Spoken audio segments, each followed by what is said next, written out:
ఈరోజు ఎస్సీ కాలనీలోని 7వ వార్డులో వార్డు మెంబర్ అయినటువంటి మణితోక చంద్రశేఖర్ గారు గ్రామ పంచాయతీ సిబ్బంది కానీ సర్పంచ్ గారు కానీ డ్రైనేజీ వ్యవస్థ గురించి దాదాపు ఒక 2-3 నెలల నుంచి కాంగ్రెస్ పార్టీ వార్డు మెంబర్లు కానీ కాంగ్రెస్ పార్టీ కానీ చెప్తున్నా కూడా ఏకపక్షంగా వ్యవహరిస్తూ వాళ్ళ యొక్క మొండి వైఖరితోనే ప్రజలను ఇబ్బంది పెట్టే విధంగా ఎక్కడ డ్రైనేజ్ అక్కడ ఉన్నా కూడా తీయకుండా కొద్దిసేపు ఫోటోలు దిగడానికి వచ్చి అటు ఇటు కదిలిచ్చి వెళ్ళిపోతున్నారు తప్ప పూర్తిగా డ్రైనేజ్ తీయాలని పోయిన గ్రామ సభలో తీర్మానం చేసి ఈ నెల 22వ తారీఖు నుంచి పూర్తిగా డ్రైనేజ్ తీస్తామని వార్డు మెంబర్లందరికీ చెప్పించి సంతకాలు పెట్టుకొని ఈరోజు 26, 27 తారీఖులు వస్తున్నా కూడా ఆ డ్రైనేజ్ వ్యవస్థను పరచుకోకపోవడం లేదు. చివరికి చెప్పి వేసారిపోయిన 7వ వార్డు మెంబర్ మణితోక రోషయ్య గారు తనే దిగి ఈరోజు పనిచేసుకోవాల్సిన పరిస్థితి ఏర్పడింది.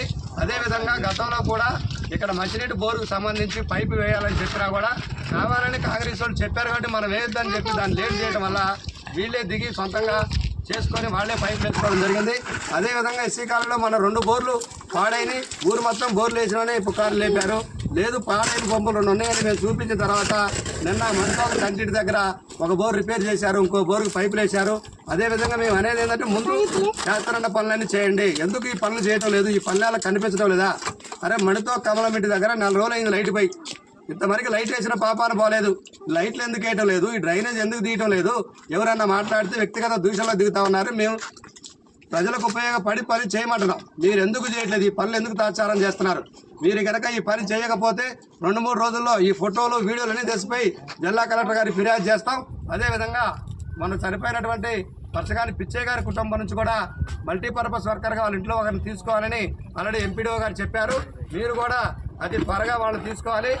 ఈ వాటర్ ట్యాంకులు కూడా 4 రోజుల నుంచి శుభ్రం చేయడం లేదు. గ్రామ సభ నిర్వహించే టైం వచ్చినా కూడా ఇప్పటికి కూడా గ్రామ సభ నిర్వహించడం లేదు. త్వరగా గ్రామ సభ నిర్వహించి గ్రామంలోని సమస్యలు గుర్తించాలి. అదేవిధంగా ఈ డ్రైనేజ్ అనేది 100% పూర్తిగా తీసి ఎత్తుకోసి అంతా బయటికి తోలాలి, లేకపోతే ఉన్నతాధికారులు ఫిర్యాదు చేస్తామని తెలియజేసుకుంటున్నాం.